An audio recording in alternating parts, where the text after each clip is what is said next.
দেখেন আপনার খবর কেউ রাখে না।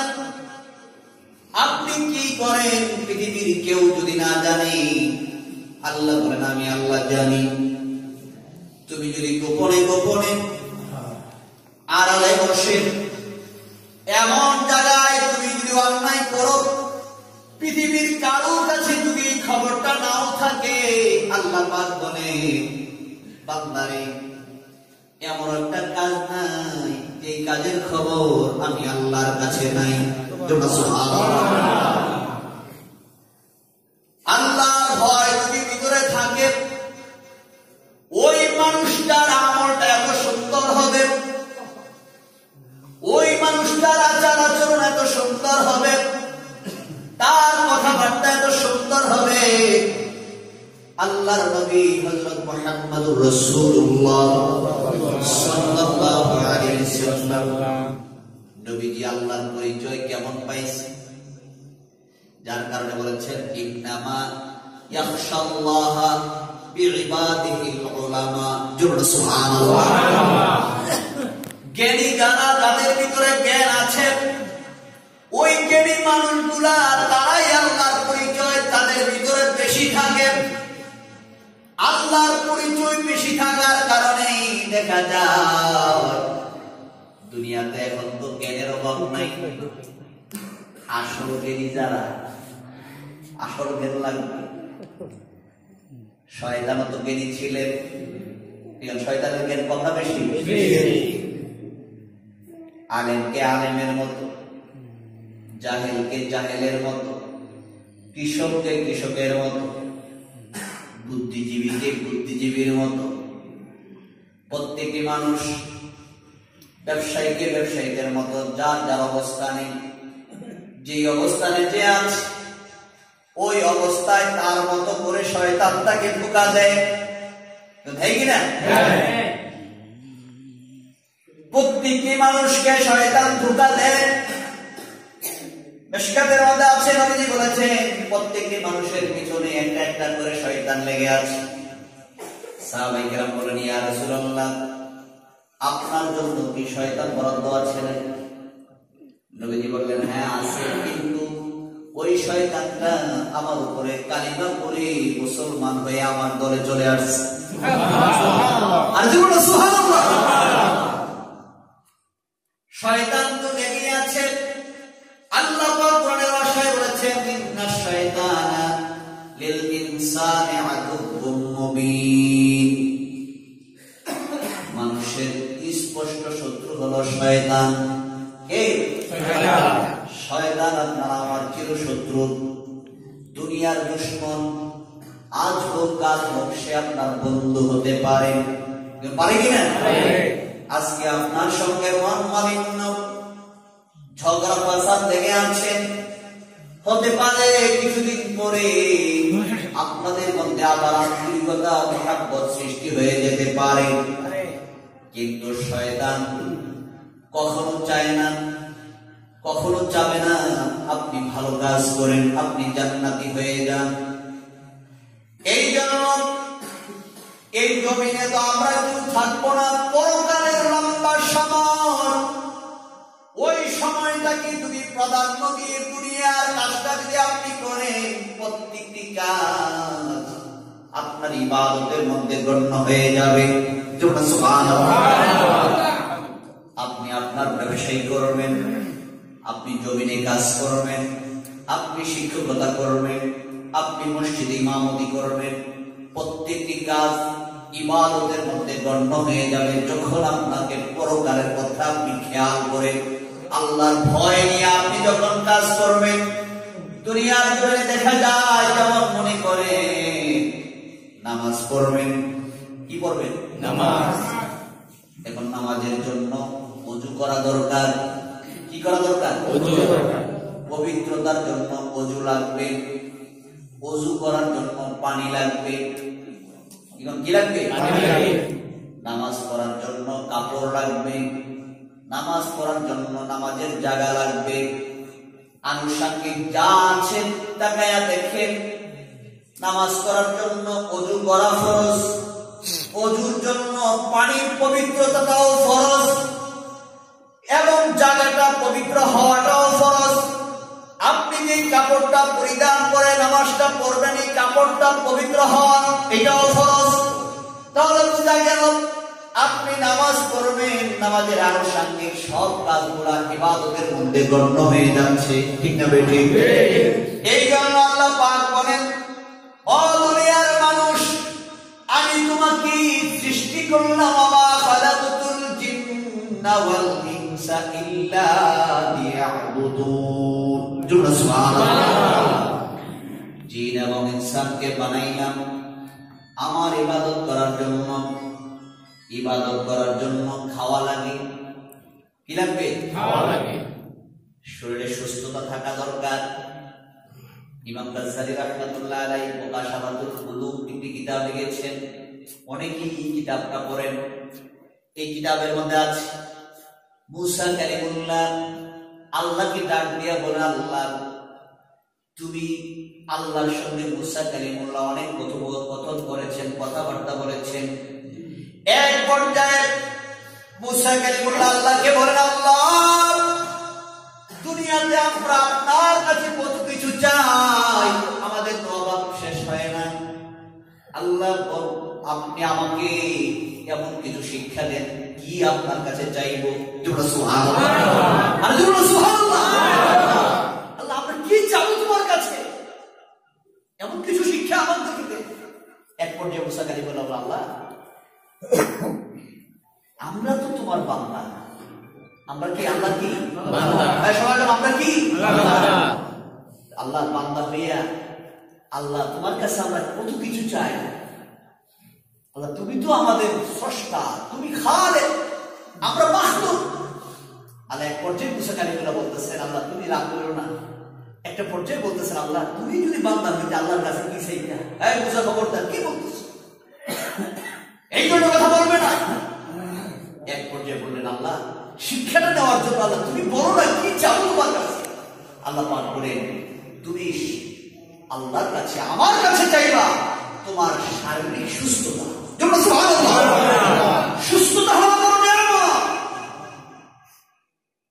ইয়াহইয়া আলাইহিস সালাম 350 বছর ইবাদত করার পরে আল্লাহর কাছে ডাকলেন, আল্লাহ আমি এত ডাকলাম, দিনের বেলা রোজা রাখি, রাত্রের বেলা নামাজ পড়ি, এখন আমার মর্যাদা তোমার কাছে কতটুকু বাড়ছে, আমার দাম কতটুকু হয়েছে একটু জানতে চাই। এমন সব আল্লাহ পাক বললেন, আমি যে তোমার একটা বড়ি দিলাম, এটার শুকরিয়াই তো শেষ হয়েছে না। ইয়াহইয়া আলাইহিস সালাম বলতেছেন, আমার বড়ির শুকরিয়াই শেষ হয় নাই, 350 বছর ইবাদত করলাম। নবী তো মনে মনে খেয়াল করতেছেন। আল্লাহ পাক বললেন, আমার ইয়াহইয়া তো আমার জবাবটা পাই সন্তুষ্ট হয় নাই, ইয়াহইয়ার একটু পরীক্ষা করি। আর আল্লাহ কোরআনের মধ্যে বলছেন, ওয়ালানাবলুওয়ান্নাকুম বিশাইইন মিনাল খাউফি ওয়াল জু'i ওয়া নাকসিন মিনাল আমওয়ালি ওয়াল আনফুসি ওয়াত তামারাত। আল্লাহ পাক নাম তাকিদ দিয়ে বলতেছেন, অবশ্যই তোমাদেরকে পরীক্ষা করব। আমাদেরকে আল্লাহ কি করবে? সমাধান কি করবে? এখন নাম তাকিদ দিয়ে বলতেছেন, আল্লাহ অবশ্যই পরীক্ষা করবে। আর পরীক্ষা যে করবেন বিশাইইন, যে কোনো জিনিস এরপর বলছেন মিনাল খাউফি, ভয় দ্বারা। এভাবে সাবজেক্ট কিছু উল্লেখ করে বলতেছেন, এই পরীক্ষায় যারা কামিয়াব হবে তাদেরকে জান্নাতের সংবাদ আল্লাহ পাক দিয়ে দিয়েছেন। এখন নবীদের পরীক্ষা আর আমাদের পরীক্ষা কি একরকম?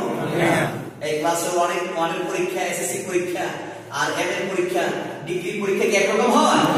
এক এক ক্লাসের এক এক প্রশ্নের ধারা হয়।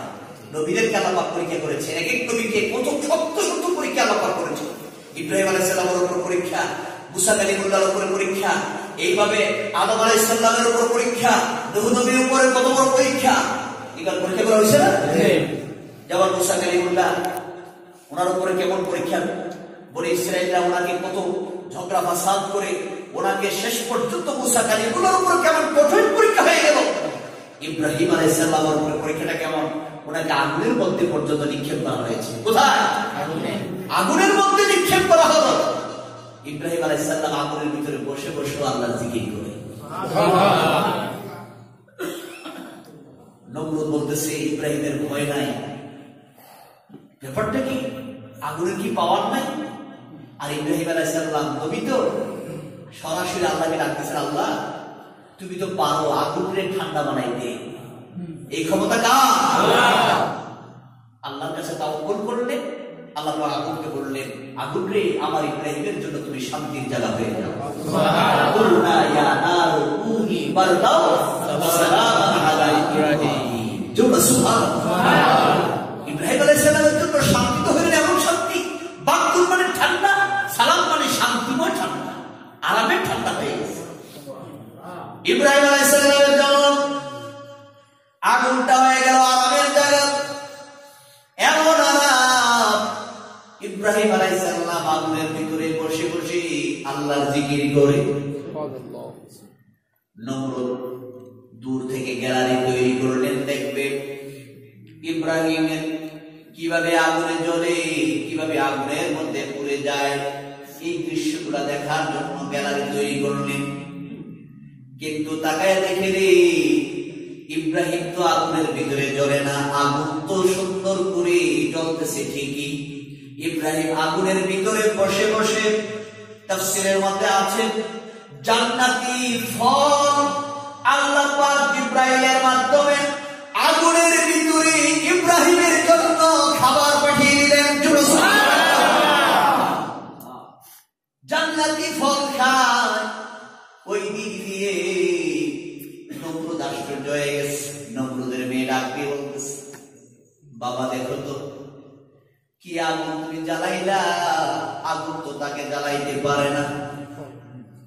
এই কথার দ্বারা নমরুদ বুঝতেছে আমার মেয়ের কথার মধ্যে কেমন জানি বোঝা যাচ্ছে। এমন সময় মেয়েকে ডাক দিয়ে বললেন, মেয়েরে তুমি কি বলতে চাও? এমন সময় নমরুদের মেয়ে ডাক দিয়ে বললেন, বাবা নমরুদ, তুমি ইব্রাহিমকে জ্বালানোর জন্য আগুন, এমন শক্ত আগুন জ্বালাইলা, কিন্তু আগুন তো ইব্রাহিমকে জ্বালাইতে পারে না। তুমি কে? আগুনের তুমি যে আগুনটা জ্বালাইলা, এই আগুনের কি পাওয়ার নাই? তোমরা সুবহানাল্লাহ। নমরুদের মেয়ের কথায় নমরুদ আগুনকে ডাক দিয়ে বলেন, আগুন তোর কি পাওয়ার নাই? এই কথা বলতে দিদি আগুন আল্লাহকে ডাক দিন, আল্লাহ তোমার অর্ডারে আমরা ইব্রাহিমের জন্য আরামদায়ক হয়ে গেলাম, জবাবটা খুলে দাও। নমরুদের জবাবটা আমরা দিয়ে দিই। তোমরা সুবহানাল্লাহ। আগুন ডাক দেয়া কয়, নমরুদের পাওয়ার আছে না নাই? তুই পরে দেখ পাওয়ার আছে নি। তোমরা সুবহানাল্লাহ। এর আছে নি পাওয়ার? নমরুদের মেয়ে ডাক দিয়ে বললেন, বাবা তুমি আগুনটা জ্বালাইলা, তোমার নিয়ন্ত্রণে আগুন, ওই আগুনই তোমার কথা শুনে না। তাহলে বুঝা গেল ইব্রাহিম যার কথা বলেন ওইটাই সত্য। তোমরা সুবহানাল্লাহ। কি পরীক্ষা ইব্রাহিম আলাইহিস সালামের উপর দিয়ে গেলেন? ধৈর্যের সঙ্গে। কিসের সঙ্গে? ধৈর্যের সঙ্গে। আর আল্লাহ বারবার বলেছেন, ইন্নাল্লাহা মা'আস সাবিরিন, নিশ্চয়ই আল্লাহ ধৈর্যশীলদের সঙ্গেই থাকেন। তোমরা সুবহানাল্লাহ। আল্লাহ পাক বলেন, যারা ধৈর্যশীল, ধারা যে মানুষগুলা ধৈর্যের সাথে ইবাদত করে, দুনিয়ার জমিনে দেখা যায় আল্লাহর হুকুম মানতে গিয়ে কেউ তাড়াহুড়া করে, কেউ ধৈর্যের সাথে নামাজ পড়ে। আছে কিনা? একটা মানুষ ধৈর্য ছাড়া, আরেকটা মানুষ ধৈর্যের সঙ্গে নামাজটা পড়ে। নামাজের মধ্যে ইতমিনান, খুশু খুজু, একাগ্র চিত্তে নামাজ। নামাজের মধ্যে তাড়াহুড়া নাই, রুকুর মধ্যে তাড়াহুড়া নাই, সিজদার মধ্যে তাড়াহুড়া নাই। এই নামাজটা ধৈর্যের সঙ্গে যে ব্যক্তি পড়ে, আর যে ব্যক্তি তাড়াহুড়া করে, হাসরের ময়দানে দুই জনের মধ্যে পার্থক্য হলো জমিন থেকে আকাশ। আল্লাহ পাক তার মর্যাদা বাড়িয়ে দিবেন। আবার নবীজি বলেছেন, যে ব্যক্তি বিপদের সময় ধৈর্য ধারণ করে, আল্লাহ তার মর্যাদাও বাড়াইয়া দেন। বিপদের সময় ধৈর্য ধারণ করা অত্যন্ত কঠিন। মনে করেন আপনাকে কেউ গালমন্দ করে, কেউ আপনাকে মিথ্যা অপবাদ দেয়, ওই সময় সবর করাটা কঠিন, কঠিন কিনা? ওই সময়টা অত্যন্ত কঠিন হয়ে যায়। আল্লাহ নবী হযরত মুহাম্মদুর রাসূলুল্লাহ সাল্লাল্লাহু আলাইহি সাল্লামের জিন্দেগিতে পাওয়া যায় মক্কার কাফেররা নবীজির উপরে কত অত্যাচার করলেন, নবীজি ধৈর্যের সঙ্গে মোকাবিলা করলেন। বুঝছেন কিনা? উটের নারী বুড়ি, পচা নারী বুড়ি গুলা নবীজির মাথার উপরে রেখে দিলেন। আল্লাহর নবী কিচ্ছু বলে না, চোখ দিয়ে পানি পড়ে। আল্লাহ নবীকে মক্কার কাফেররা বললেন নবী নির্বংশ। সকলে নাউজুবিল্লাহ। নবীকে মিথ্যা অপবাদ দিলেন, নির্বংশ বললেন। আর সূরা কাউসারের মধ্যে আল্লাহ পাক বললেন ইন্না শানিআকা হুয়াল আবতার। সুবহানাল্লাহ। আল্লাহ রাব্বি বলেন যারা নবীকে নির্বংশ বলে তারাই হলো নির্বংশ। যারা নবীকে নির্বংশ বলে আমার নবী তো নির্বংশ নয়। নির্বংশ নাকি? মনে করেন মক্কার কাফেররা আবু জেহেল, আবু লাহাব, উতবা, সাইবা যত কাফের বলেন, এই মানুষগুলা দুনিয়ার জমিনে যত কাফের আছে, মুসলমান আছে, কোন ব্যক্তি তাদের আপনজনের নাম আবু জেহেল রাখে না। রাখে নাকি? সবাই রাখে যে আমি তো মুসলমান না, আরেক দলের লোক, কিন্তু আনন্দ পেয়ে কি আবু জেহেল রাখে? উতবা রাখে? সাইবা রাখে? এই নামগুলো কেউ রাখে না। কিন্তু জমিনে আবু বকর আছে কি? আছে। ওমর আছে। জোরে সুবহানাল্লাহ। আল্লাহর নবীকে আল্লাহ পাক বললেন ও নবী আপনি রাগ হবেন না, তাদের কথায় আপনি মন খারাপ করবেন না, আমি আল্লাহ আছি। জোরে সুবহানাল্লাহ। আল্লাহ রাসূল সাল্লাল্লাহু আলাইহি সাল্লাম কখনো মন খারাপ করেন নাই, ঘাবড়েও যান নাই। আল্লাহ নবীকে মক্কার কাফেররা এত নির্যাতন করার পরে নবী যখন গার সুরের মধ্যে চলে গেলেন, গার সুরে যাওয়ার পরে ওই জায়গার মধ্যে হযরত আবু বকরকে নিয়ে নবীজি আছেন। নবীজি আবু বকরের কুহুর মধ্যে আরাম করতেছে। মক্কার কাফেররা নবীকে তালাশ করতে করতে আল্লাহর নবীর কাছে চলে আসলেন। আবু বকর সিদ্দিক রাদিয়াল্লাহু তাআলা বলেন আমি তাকায়া দেখি রে, আবু জেহেল তাকায়া দেখি, আবু বকর সিদ্দিক রাদিয়াল্লাহু তাআলা আমি তাকায়া দেখি আবু জেহেল গুহার মুখের মধ্যে দাঁড়িয়ে আছে। সে যদি তার পায়ের দিকে তাকায় তাহলে আমাদেরকে দেখে ফেলবে। এই অবস্থা আবু বকর বলেন আমার মনটা ছোট হয়ে গেছে। আমি নবীকে ডাক দিয়ে বললাম ইয়া রাসূলুল্লাহ, আবু জেহেল যদি তার পায়ের দিকে তাকায় তাহলে আমাদেরকে দেখে ফেলবে, আমাদেরকে ধরে ফেলবে। এমন সময় আল্লাহর নবী ডাক দিয়ে বললেন আবু বকর আপনি ভয় পাবেন না, আল্লাহ পাক আমার কাছে ওহী নাযিল করে দিয়েছেন, বলছেন লা তাহজান ইন্নাল্লাহা মা'ানা। সুবহানাল্লাহ। হাবিব আপনি ভয় পাবেন না, লা তাহজান ইন্নাল্লাহা মা'ানা। সুবহানাল্লাহ। আল্লাহ পাক ডাক দিয়ে বললেন হাবিব আপনি ভয় পাবেন না, আমি আল্লাহ আপনার সঙ্গে আছি। কে আছে? কে আছে? নবীর উপরে কত পরীক্ষা হল। ইব্রাহিম আলাইহিস সালামের উপরে পরীক্ষা কামিয়াব। নমরুদের মেয়ে বললেন বাবা বুঝেছি তোমার কথা আগুন শোনে না, তোমার কথা আগুন শোনে না, কেউ শোনে না, যার কথা আগুন শুনে আমি তোমার মধ্যে নাই, আমি তার কথার মধ্যে আমি চলে গেলাম।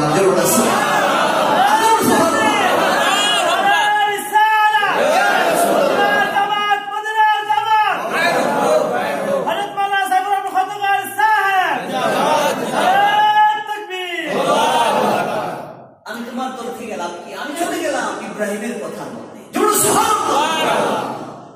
মুসা কালিমুল্লাহর উপরে বিপদ। ছোট্ট সময় ফেরাও বাচ্চা হলেই হত্যা করে ফেলে। আর আগুনের ভিতরে 9 ঘন্টা, কেউ বলেছে 7 ঘন্টা চুলার মধ্যে শিশু নবী মুসা কালিমুল্লাহ যখন শিশু অবস্থা মা রান্না করতেছে, ফেরাউনের লোকজন বাড়ির আঙ্গিনায় যখন ঢুকে পড়েছে, মুসা কালিমুল্লাহর মা চিন্তা করে গেছে আমার সন্তানটাকে এখন একটু শেষ করে দিবে। এমন সময় আল্লাহ পাক মুসা কালিমুল্লাহর মায়ের ভিতরে এমন একটা খেয়াল ঢুকিয়ে দিয়েছে, ও মুসার মা, তুমি তো একজন পয়গম্বরের মা। আমি আল্লাহ তার ভিতরে আল্লাহ পাক এমন জ্ঞান দিয়েছেন, আমি আল্লাহ তো পানির মধ্যেও বাজাতে পারি। ইউনূস নবীকে পানির নিচে 40 দিন সুস্থ রেখে দিলাম, জীবিত রেখে দিলাম, আগুনের ভিতরে ইব্রাহিমকে সুস্থ করলাম। ও মুসার মা, চিন্তা করো না, তোমার সন্তানটাকে চুলার ভিতরে আগুনের ভিতরে ফেলে দাও, আমি আল্লাহ তোমার সন্তানকে সুস্থ অবস্থা আল্লাহ তোমার কাছে আগুনের মধ্যে ফেলে দিল। উপরে পাতিল, চুলার মধ্যে রান্না করতেছে, আগুন দিচ্ছে। মা তো মাই, পরিচয় তো মানে না, জানে না সন্তানের কি অবস্থা, মনে মনে কাঁদতেছে। ফেরাউনের কবল থেকে বাঁচার জন্য ফেলে দিল ঠিক, কিন্তু কান্না তো মন তো আর মানছে না। ফেরাউনের লোকজন অনেক তালাশ করে খবর পেয়েছে ওই বাড়িতে সন্তান আছে, কিন্তু তারা বাড়ি ছাড়ে না। যদি সন্তান থাকে চিৎকার তো করবে, চিৎকার তো করবে, কিন্তু চিৎকারও নাই, আওয়াজও নাই। চুলা জ্বলতেছে, দিব্যি রান্না বান্না করতেছে, বাচ্চার খবর নাই, কোনো কিছুর খবর নাই। 7 ঘন্টা অতিবাহিত হওয়ার পরে ফেরাউনের লোকজন যখন চলে গেল, মা তাড়াতাড়ি যখন পাতিল সরালো, এমন সময় তাকায়া দেখে মুসা কালিমুল্লাহ হাতের মধ্যে জান্নাতি ফল নিয়ে খেলাধুলা করতেছে। এমন সময় ডালটা পুড়ে উঠে দেখে মুসা কালিমুল্লাহর একটা পশমও চলে নাই।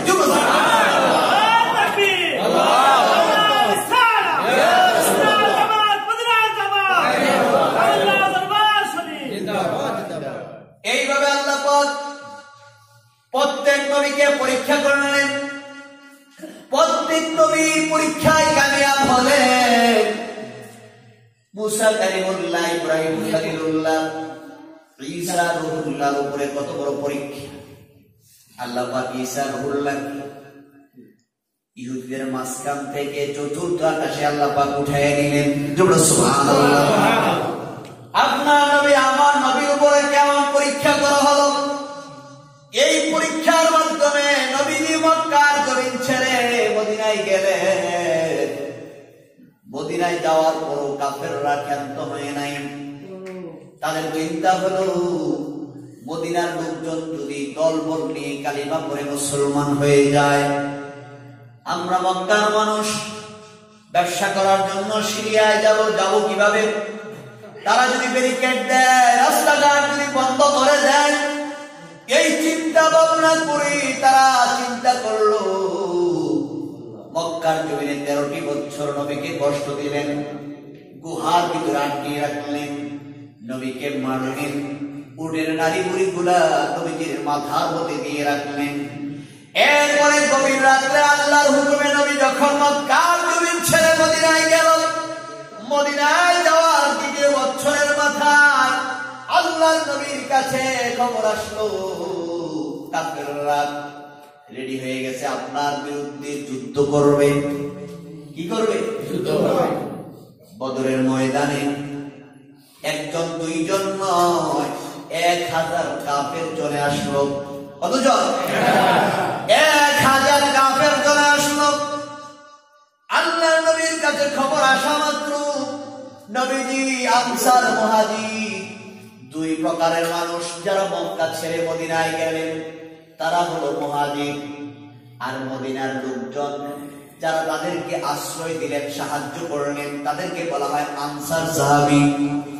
মুহাজির আনসার সাহাবীদেরকে নবীজি ডাকলেন, ডেকে কথাগুলো বলার পরে ডাক দিয়ে বললেন, ও আমার কলিজার টুকরা সাহাবীরা, আল্লাহর হুকুম হয়েছে যুদ্ধ করা লাগবে। সুবহানাল্লাহ। বদরের ময়দানে যাওয়া লাগবে। নবীজির চিন্তা হলো, আমার সাহাবীগুলো এত কষ্ট করে ইসলাম ধর্ম গ্রহণ করার পরে তাদের উপরে বিপদ আর বিপদ, এত বিপদ যাওয়ার পরে আবার যুদ্ধ। তারা তো যুদ্ধ করে নাই, কারোর সঙ্গে ঝগড়া করে নাই, ফাসাদ করে নাই। এই দুর্বল মানুষগুলা নিয়ে আমি কিভাবে যুদ্ধ করব? এই মানুষগুলাকে আল্লাহর নবী যখন ডাক্তার দিলেন, ডাক্তার দেওয়া মাত্র আনসার মুহাজির দুই প্রকারের আনসার সাহাবীদের মধ্য থেকে একজন, মুহাজিরদের পক্ষ থেকে একজন, দুইজন দাঁড়ায় গেলেন। দাঁড়িয়ে ডাক দিয়া বললেন, আমরা ইব্রাহিম আলাইহিস সালাম, মুসা কালিমুল্লাহর উম্মতের মতো কথা বলবো না। সুবহানাল্লাহ। ইব্রাহিম আলাইহিস সালামের উম্মতেরা নমরুদের বরাবর যখন যুদ্ধ হবে, তারা নমরুদের বরাবর ইব্রাহিমকে বললেন, আমরা নাই, নমরুদের সঙ্গে আমরা পারবো না। আল্লাহ পাক ইব্রাহিমকে সাহায্য করছেন কিনা? আর আল্লাহ কোরআনের ভাষায় বলছেন, ওয়া কানা হাক্কান আলাইনা নাসরুল মুমিনিন। সুবহানাল্লাহ। আল্লাহ পাক নমরুদের বরাবর ইব্রাহিম আলাইহিস সালামকে ওই যুদ্ধের ময়দানে ইব্রাহিম আলাইহিস সালাম একা নমরুদের পুরো বাহিনী বরাবর আল্লাহ পাক মশা পাঠাইয়া দিয়েছে। কি পাঠাইছে? আর আল্লাহ পাক এই মশা দিয়ে ইব্রাহিম আলাইহিস সালামকে জয়ী করে দিলেন। সুবহানাল্লাহ। তাদের উম্মতরা বললেন, আমরা নই, আপনি আর আপনার আল্লাহ দুইজনে মিলে যুদ্ধ করেন। এই কথাগুলো তাদের উম্মতরা বলেছিল, কিন্তু আনসার মুহাজির সাহাবীদের মধ্য থেকে দাঁড়ায় পড়লেন, হুজুর আমরা তাদের মতো কথা বলবো না। আপনি যেমন আমাদেরকে ভালোবাসেন, আমরাও আপনাকে জীবন দিয়ে ভালোবাসি। সুবহানাল্লাহ। সাহাবীরা ডাকিয়া বলেন, ইয়া রাসূলুল্লাহ, আপনি যেমন আমাদেরকে ভালোবাসেন, আমরাও আপনাকে ভালোবাসি। শুধু আপনি ভালোবাসেন এমন কি নয়, আমরাও ভালোবাসি আপনাকে। আমাদের জীবন যতদিন থাকবে, যতক্ষণ পর্যন্ত আমাদের দেহে রূহ থাকবে, ততক্ষণ পর্যন্ত আপনার পক্ষে, ইসলামের পক্ষে আমরা লড়াই করতেই থাকবো।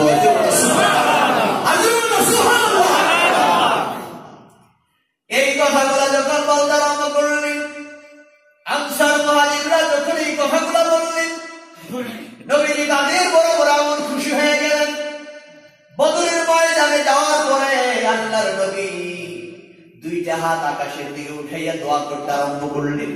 জোড়া সুবহানাল্লাহ। নবীর দোয়া তো আল্লাহ কবুল করে দিয়েছেন।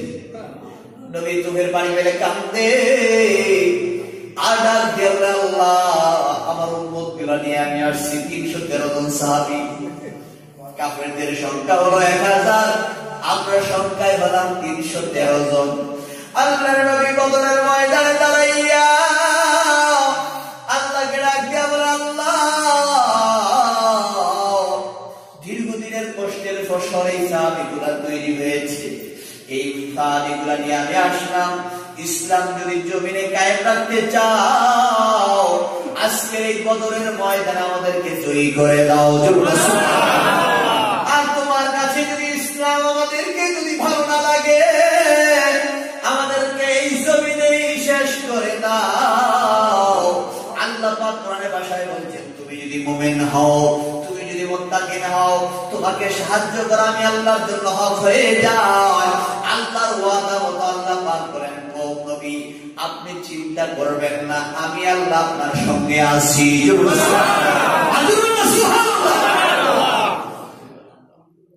বদরের ময়দানে আল্লাহ পাক মুসলমানদেরকে জয়ী করে দিলেন। সংখ্যা কত? 313। কাফেরদের সংখ্যা কত? এর ভিতরে জয়ী হলো কারা?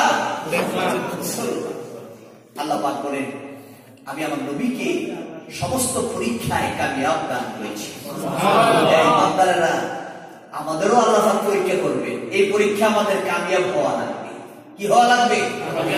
বিপদ আপদ, বালা মুসিবত, দুঃখ কষ্ট, অভাব অনটন, কেউ আমাদের মধ্যে আসে না? সবার আসছে না?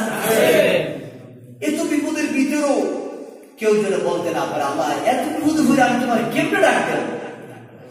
দেখবেন বিপদে পড়লেই মানুষ বেশি করে আরো আল্লাহকে ডাকতে। দেখছেন ভিতর থেকে আমাদের তবিয়তটা এমন হয়ে গেছে, বিপদে পড়লেই মন থেকে আল্লাহ ডাকতে। কার ডাকবে? এ জানে এই বিপদে আল্লাহকে ছাড়া আমাকে উদ্ধার করার মতো আর কেউ নাই। এই বর্তমানে যে মহামারী রোগ, এই রোগের মধ্যে দুনিয়ার কাউকে কারে ডাক দিবেন? সারা পৃথিবী, যেই দেশগুলা সারা পৃথিবী কন্ট্রোল করে, এই দেশের মানুষই হতাশ। এই দেশের মানুষই কি হতাশ? এরাই নিজেরাই হতাশ। তার আরেকজনকে যে সাহায্য করবে, আশ্রয় দিবে, এই সুযোগ তো নাই। তারা নিজেরাই অবস্থা খারাপ। আল্লাহ পাক বলেন, দেখো আমি কি পারি, ক্ষমতা কার?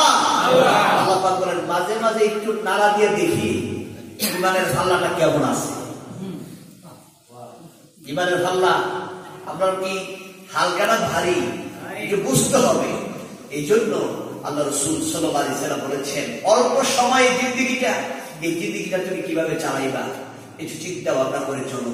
তুমি কার কথায় চলো, কার কথায় ওঠো, কার কথায় পড়ো, দেখা যাবে মৃত্যুর সময় হতে পারে তোমার জানাজায় ওই লোক শরীক নাও হতে পারে।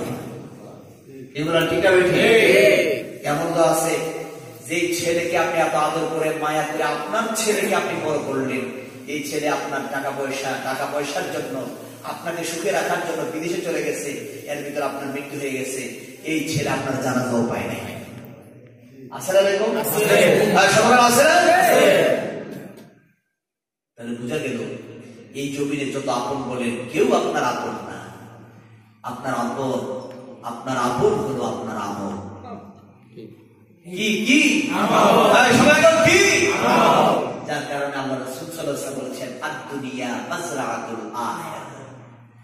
আখিরাতের কাজ করে যাও, ওইখানে গিয়ে আফসোস করবা, কি করলাম, এই কথা কোনো লাভ নাই, এটার কোনো মূল্য নাই। মূল্য এখনই।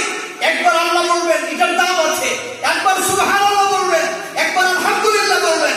এটা ওজন হাশরের ময়দানে আপনার মিজানের পাল্লাকে আল্লাহ ভারী করে দিবেন। এখানে একবার আল্লাহ বলে ডাক দিবেন, এটার দাম আছে। যেই সময় আল্লাহ বলে লাভ আছে, এই সময় আমরা আল্লাহ বলতে। এখন দুনিয়াতে আমরা এমন হয়ে গেছে, আল্লাহ যেগুলো করতে কয় আমরা খালি এটা উল্টাটা করতে ভালো লাগে। যেটা করতে কইছে এটা ভালো লাগে না, যেটা করতে নিষেধ করছে এটা আমাদের কাছে কি লাগে? সবাই এটা করতে কি লাগে? যেমন দেখেন আল্লাহ পাক বলছেন, আহাল্লাল্লাহুল বাইআ ওয়া হাররামা রিবা। আল্লাহ কার ব্যবসা হালাল। ব্যবসা কি হালাল? ব্যবসা কি হালাল? সুদ হারাম। এটা কি আমার কথা, আল্লাহর কথা? আল্লাহ বলছেন ব্যবসা হালাল, সুদ হারাম। এখন আমার কাছে কোনটা এখন ভালো লাগতেছে বেশি? ব্যবসা করে কম, সুদের কারবার করে কি বেশি। নামাজ কায়েম করো, নামাজ পড়ো। এখন আমরা নামাজ পড়ি কম, আর নামাজের সংখ্যা কম, আর নামাজ না পড়িনের সংখ্যা কি বেশি। তাহলে আল্লাহ যেটা বলছেন এটার মধ্যে লোক কি কম না বেশি? কম না বেশি? এখন আল্লাহ পাক বলছেন, তুমি সত্য কথা বলো। ইন্নাল্লাহা মা'আস সাদিকিন, আমি সত্যবাদীদের সঙ্গে থাকি। এখন সত্যবাদীর সংখ্যা কম। নবী বলছেন, আখিরি জামানায় মিথ্যা এমন সয়লাভ হবে, মিথ্যাটা সত্য মনে হবে আর সত্যটাকে মিথ্যা মনে হবে। সত্যটাকে কি মনে হইব? মিথ্যা। কারণ মিথ্যার মধ্যে এমন যুগ, কারণ এটার মধ্যে ডকুমেন্টস এমন ভাবে দিবে, এটার মধ্যে শক্তি বেশি। এটার মধ্যে শক্তি কি মনে করেন, আমি প্রায় সময় এখনো এই বাসনটা বিয়াজি বাড়িতে আপনাদের এই আশেপাশে মাইকের আওয়াজ শুনছেন, বহুবার আমি কথাটা বলছি, মনে হচ্ছে আর কি। মনে করেন মিশকাত শরীফের হাদিসও আছে, এটার ব্যাখ্যা বলা হয়েছে, মিথ্যাবাদীরা এমন হয়, দেখবেন মিথ্যাবাদী কথায় কথায় কসম খায়। কথায় কথায় কি খায়? কথায় কথায় কি খায়? কসম খাওয়ার পরও মিথ্যাবাদী তো কেউ বিশ্বাস করে না। কোনো কারণে যদি আল্লাহর কসম করে কইলাম, তুমি এমন কত কসম খাইছো, তোমার এই কসম আমি বিশ্বাস করি না। আসলে এখন উদাহরণ দিলে বুঝবেন আর কি কেমন আছে। মনে করেন আপনাদের এই নায়েরগা অথবা আশেপাশে কোনো বাজারে আপনি গেছেন, তো যাওয়ার পর হঠাৎ করে বললেন কি, ভাইরে আমি তো হঠাৎ করে বাজারে চলে আসছি, বাড়ি থেকে ফোন আসলো, বাড়ি থেকে মেহমান আসছে, আমার পকেটে তো টাকা নাই, তোমার কাছে তো টাকা হবে, আমাকে 1000 টাকা দাও, বাড়ির গিয়ে দিয়ে দেব। আপনি তো সরলভাবে মনে করছেন আসলে তো বাড়িটা বিপদে পড়ছে, বাড়ি থেকে মেহমান আসছে, 1000 টাকা দিলাম, বাড়ি দিয়ে তো আমাকে দিয়ে দিবে, এই খেয়াল করে আপনি খুলে দিয়েছেন 1000। এতদিন প্রত্যেক দিন এই মাসুমরা মিয়াদের বাড়ি অথবা আপনাদের এই মসজিদের আঙ্গিনে আশেপাশে দোকানপাটে বেরুলি তাকে দেখেন, টাকা নেওয়ার পর থেকে আপনারা দেখেন আপনার সঙ্গে আর কি নাই, সাক্ষাৎ নাই। টাকা নিয়েছে, সাক্ষাৎ শেষ। 1 দিন 2 দিন 3 দিন আপনার মনে মনে খেয়াল হয় খালি বললো বাড়িতে এসে দিয়ে দিবে, আর এখন বাড়িতে এসে 3 দিন হয়ে গেল, টাকার খবর নাই। ব্যাপারটা কি? 3 দিন পর হঠাৎ করে তার অজান্তেই আরেকদিকে ফিরে দাঁড়ায় রয়েছে, মনে করেন আপনি পিছনটা এসে হাজির। আয়া বললেন, ভাইরে কি ব্যাপার, তুমি বললা টাকা বাড়িতে এসে দিয়ে দিবা, আর এখনো টাকাটা দিলে না, কারণটা কি? হঠাৎ করে এখন কাজ বসে খাইয়া বলতেছে, ভাই আমি টাকা নিয়ে বুঝছি, আসলে তোমরা পাইছি না।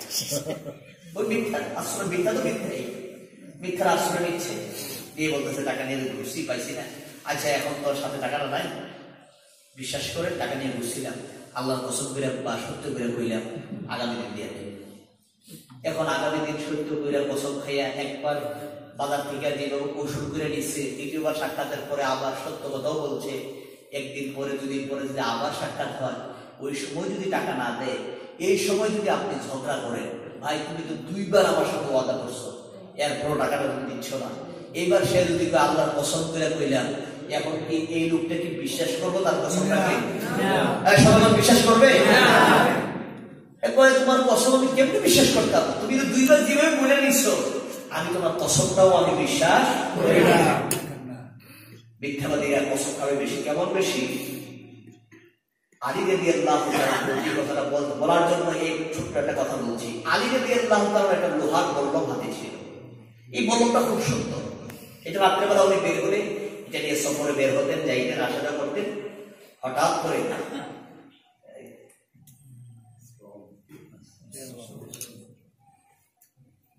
সাতাশে করতেন,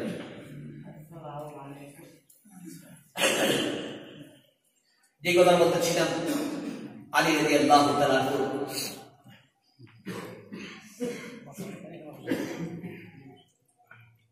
হাতের যে লোহার বল্লমটা ছিল, এই বল্লমটা নিয়ে উনি যখন বের হচ্ছেন, একটু এই বল্লমের প্রতি তার লোভ হয়েছে বেশি। কি হয়েছে? সবাই কি হয়েছে? লোভ, লোভ হয়েছে। আমি কথাই বলছি, হুব্বুদ দুনিয়া রাসু কুল্লি খাতিয়া, দুনিয়ার মহাব্বত সমস্ত গুনাহের মূল। মানুষ গুনাহ করে যে কোনো একটা লোভে পড়ে, যে কোনো একটা লোভে পড়ে মানুষ কি করে? গুনাহ করে। এখন তার লোভ হয়েছে বল্লমের উপর।